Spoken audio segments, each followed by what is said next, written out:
is everyone? I hope you're all well.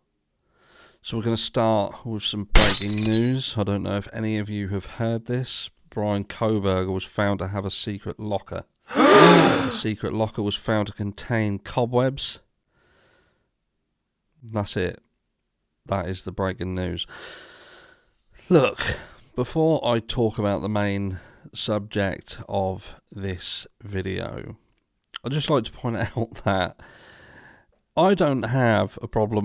There were some comments, and I'm going to address these comments because people was kind of saying, oh, you're a hypocrite. You're a hypocrite. You talk about how people are attacking Brian Kohberger and, the speculation, and your entire channel is based on speculation.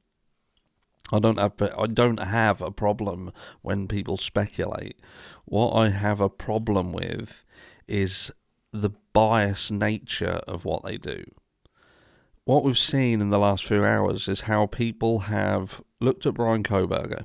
They've looked at a traffic stop, which, if you take away the fact that he is the suspect in a brutal crime, and at the end of the day, he is a suspect in that, and he could have indeed been the person who did it and did it all on his own. We're not arrogant enough to not consider that. But if you take that away and then watch that video, if someone just gave you that video and simply said, just have a look at this, just what can you tell me about it? There would be nothing out of the ordinary about it. There wouldn't be anything that sticks out.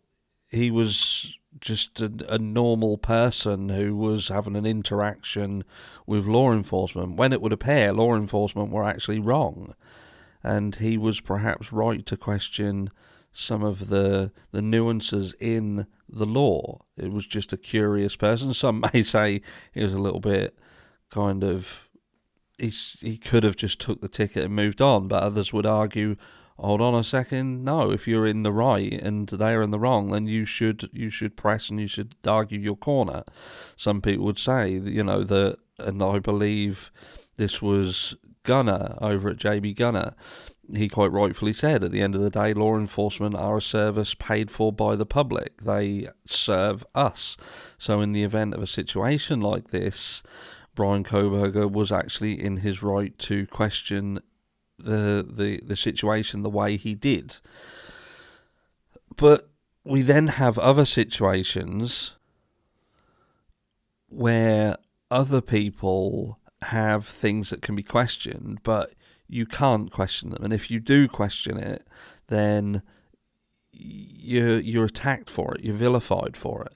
I've had people in the comments who will say, if I say something about a certain person or I bring up a certain topic, I'm attacked. And that's what I have a problem with. People will speculate, people will have their thoughts and feelings, and they'll have a discussion about the case. But it seems that for the most part, certain people are off limits. And on the grander scheme of things, there's more weight as to why these things should be questioned and they should be pored over.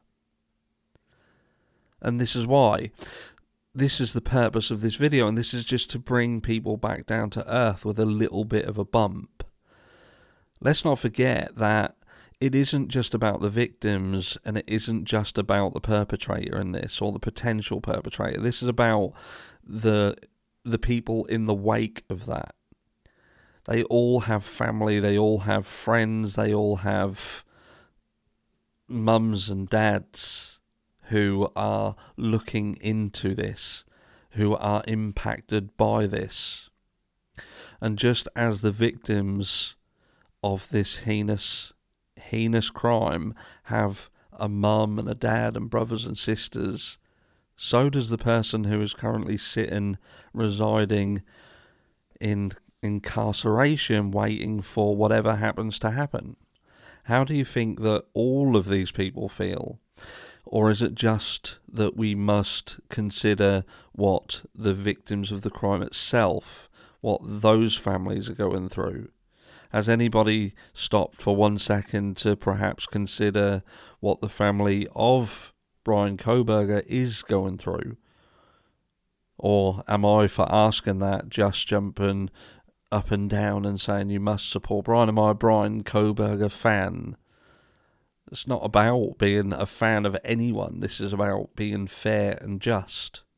And when I'm watching people pore over a secret storage locker, but they won't dare truly challenge an 8-hour delay on calling 911 by people who were potential material witnesses, I can't understand that. And I wonder how, if the likes of Brian Kohberger's mum and dad and sisters are themselves watching on social media and they're watching what is happening and what is being said and what is being done, how do you think they are feeling? I cannot imagine what the families of even Brian are going through. And look, this isn't about taking anything away from the families of the victims themselves, but I think that people, for the most part, will know that they're going to be upset, they're going to be angry, they're going to want answers, they're going to, whenever something happens. It's like when we talk about missing children, and we've spoken about Michael Vaughan case in particular, even though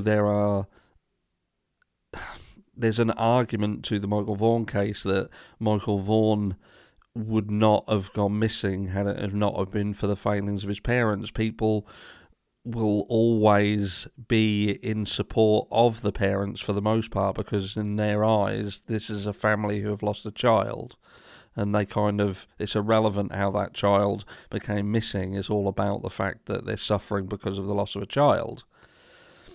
So, when you input that into this case, that's what's happened with Brian Kohberger's family. Even though it's it's not a brutal murder. He wasn't killed. He wasn't hurt. This is going to raise questions as to what did they not know about him, and this is in the event that he was indeed the person who did it, which he could be. He could be.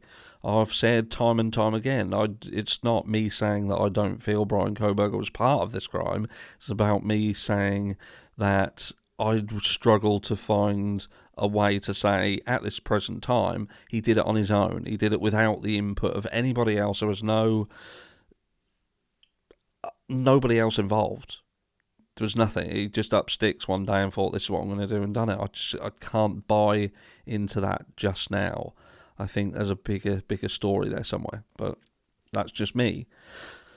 But Brian Kohberger's mum, dad and sisters, they've lost a child and a brother. And this could be irreparable, even if he is exonerated.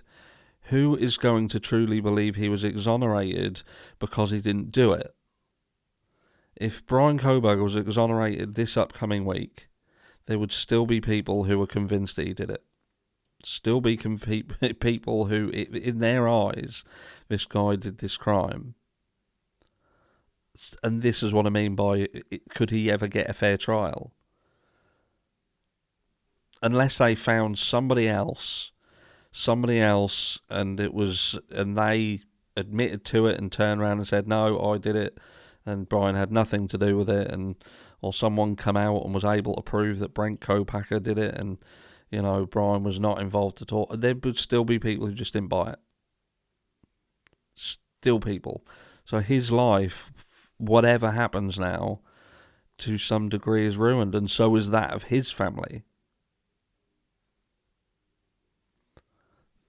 So this isn't about speculation. It's not about, attacking one person and not another, or this is just about being fair.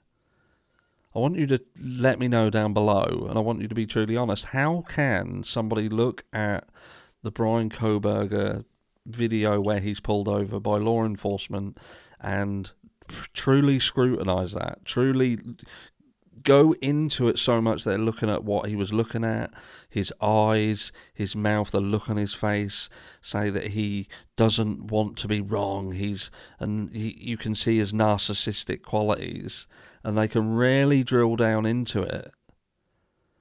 But these same people cannot, for the life of them, question as to why it took 8 hours to call 911, and still it would appear it wasn't even the surviving roommates who called 911.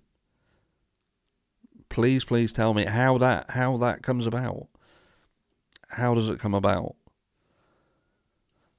We're still having people turning around and talking about this locked bedroom, that Brian had locked his bedroom. No, Brian didn't lock his bedroom. And maybe I should have explained myself more when I did the video. Brian Kohberger lived in a 2-bedroom apartment complex, but he only rented 1 room. So he only had access, in terms of bedroom, he only had access to 1 of the bedrooms. So I apologise if people thought that I meant that he literally just had a room and was shitting in a bucket in the corner and eating from a little gas stove on his bed. That's not what I meant. I thought people knew. I thought people were following this case and understood what was going on. But Brian Kohberger, there was 2 bedrooms in the complex. He only had access to 1. The room that was locked was not his. And in hindsight, even if he had have locked his room, you can understand it, because it was a 2-bed complex that only 1 other person was there, and they were coming to the end of the term, or it was the end of the term. He was away, he was gone. Lock your fucking door, so if they bring someone else in, they can't go in your room. But people will just pour over these pieces and it just amazes me. Absolutely amazes me. And like I say, give the video a like. Don't really ask for likes very often, but I think the fact that I've given you breaking news that Brian Kohberger had a secret locker and he had spider webs in there. You're not going to get that kind of shit from anywhere else. Just here. I'll catch you all tonight in the live.